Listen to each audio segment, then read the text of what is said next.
여러분 안녕하셨습니까? 양영태TV의 양영태입니다. 오늘은 11월 13일 수요일입니다. 이 명태균 의혹으로 말이죠. 그 규명을 위해서 바로 김종인이 이준석이도 소환됩니다. 소환되는데 그냥 소환되는 게 아닙니다. 조사 방침입니다. 조사한다는 얘기입니다. 좀 김종인 조사 받아봐야 돼. 이준석이도 조사를 받아야 돼. 칠불사 가가지고 홍매화도 심고 또 뭐 등등. 김종인은 또 같이 놀았잖아요. 예? 이준석하고. 결국 명태균 의혹 규명을 위해서 김종인, 이준석 그렇지 않으리라고 생각했지만 검찰에서 그냥 소환이 참고인 조사가 아니고 수사입니다. 조사 방침입니다. 네. 조사 대상입니다. 윤석열 대통령 부부 공천 개입 의혹을 수사하는 검찰이 김종인 전 국민의힘 비대위원장, 이준석 의원을 조사할 방침인 것으로 지금 12일 전해지고 있습니다. 공천 거래 혐의로 구속영장이 청구된 명태균 씨가 여러 선거 공천에 개입하는데 이들이 관여한 정황을 포착했다는 겁니다. 이들이 이준석하고 김종인이가 개입했다는 것, 소위 여러 가지 공천에 개입했다는 것, 관여했다는 정황을 포착하는 게 검찰입니다. 이 조선일보 단독 보도로 나왔는데 이 단독 보도인 조선일보 취재를 종합해보면 창원지검 전담수사팀 팀장 이지영 차장검사가 지난달 압수수색을 통해서 명씨가 미래한국연구소에서 쓰던 PC에 남아있는 카카오톡 대화 내역을 확보를 한 겁니다. 여기에는 2022년 5월 9일 0시 20분쯤 당시 국민의힘 대표였던 이준석과 명씨가 나눈 카카오톡 대화가 포함되어 있습니다. 이 의원이 먼저 이렇게 얘기했습니다. 이준석이가 윤석열 당선인이 김영선은 경선을 해야 한다더라 라는 취지의 메시지를 보내자 명씨가 전략공천인 것으로 안다. 확인해 보겠다.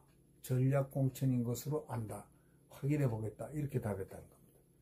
이 의원과 명씨는 김건희 여사, 국민의힘 재보궐선거 공천관리위원장이던 윤상현 의원, 함성득 경기대학교 정치전문대원장 등의 이름을 언급하면서 공천이 무산될 경우에 대응 방안을 논의하는 대화도 나눈 것으로 전해졌습니다.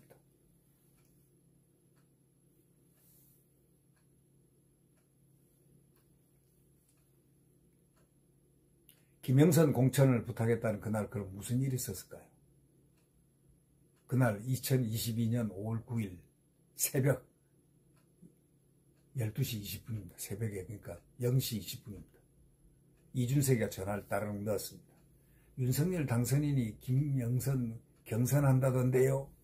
하고 말을 탁 꺼내니까 명태균은 전략공천을 알고 있는데 확인해 보겠다. 이렇게 얘기를 하니까 그 오전에, 그날 같은 날 오전에 카카오톡으로 명태균 윤석열 당선인에게 김영선 공천 부탁드린다.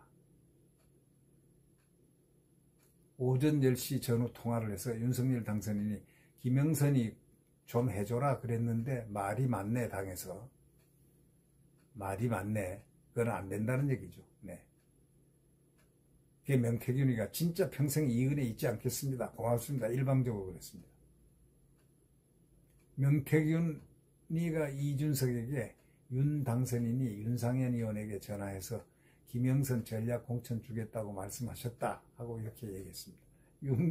윤 당선인에게 다시 김영천 공천 부탁드린다 이랬다는 거예요. 그러니까 대통령은 관계 안 한 겁니다. 이날 명씨는 날이 밝자 대통령 취임을 하루 앞둔 윤석열 당선인에게 그렇게 얘기를 했죠. 김영선 의원의 공천을 부탁드린다는 내용의 메시지를 보냈다는 것. 이날 오전 10시쯤 윤 대통령과 통화가 이루어졌는데 이때 윤 대통령은 김영선이를 좀 해줘라 했는데 말이 많네. 안 된다는 뜻입니다. 당에서 안 되니까 포기해라 이런 얘기입니다. 명씨는 진짜 평생 이 은혜 잊지 않겠습니다. 좀 해주십시오. 고맙습니다 하고 얘기했지만 대통령은 전화 끊었습니다. 통화가 끊는 뒤 명씨는 이준석에게 블라핑을 한 거죠. 자기 마음대로 해석을 한 거죠. 윤 대통령이 윤상현 의원에게 전화해서 김영선 전략공천 해주겠다고 말씀하셨다는 취지의 메시지를 보냈습니다. 여기서 말이 꼬이는 겁니다. 명태균이가 대통령 말은 그게 아닌데 말을 지어낸 거죠. 윤 대통령에게 다시 김 전 의원의 공천을 부탁하는 메시지를 보냈다고 합니다. 문자로 보낸지 뭐로 보낸지 모르지만 김 전 의원은 이튿날 경남 창원 의창 선거구 국민의힘 후보로 공천됐습니다. 명씨는 검찰에서 공천 결과 발표를 하루 앞두고 경선을 치를 수 있다는 이 의원의 말에 윤 대통령에게 연락하게 된 겁니다. 대통령과 통화 중 공천관리위원회를 언급하는 부분이 있어서 그걸 윤상현으로 바꿔 과장해 말했다 등의 진술을 한 것으로 이렇게 얘기가 되고 있습니다. 이 검찰은 명씨가 김 전 의원 공천에 개입하는 과정에서 이 의원이 이준석이가 어떤 역할을 했는지 규명하기 위해서 조사가 필요하다 생각하는 방침을 세웠습니다.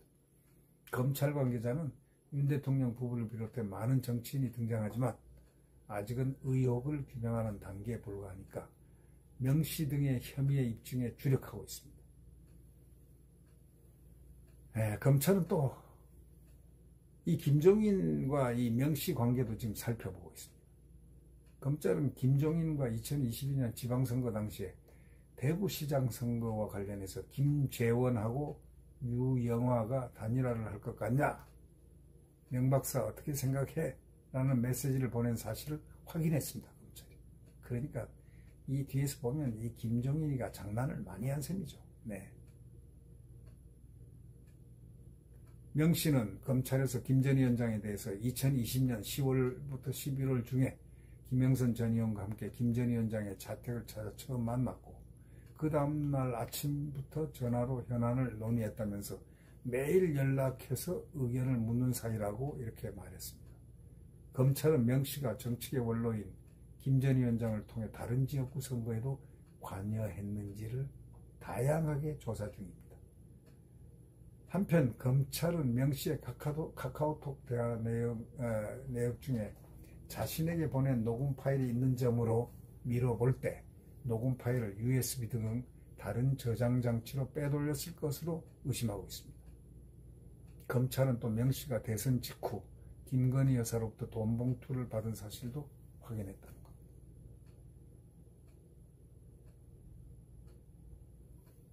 검찰은 또 명씨가 대선 직후 김건희 여사로부터 돈 봉투를 받은 사실도 확인했다고 합니다. 이에 대해서 명씨는 액수와 시기가 기억이 안 난다. 교통비 수준의 소액이었던 것 같다고 진술했습니다. 검찰은 명씨의 구속영장에 국민의힘 대표, 대통령 후보 부부, 정치인과 친분을 과시해서 범행을 저질렀고 또 스스로 국회의원 지위에서 정치활동을 했다고 적시했습니다. 명씨의 영장 실질 심사는 14일 창원지법에서 열립니다. 네. 여러분 구독 버튼과 엄지를 눌러주시면 대단히 감사하겠습니다. 여러분 안녕히 계십시오.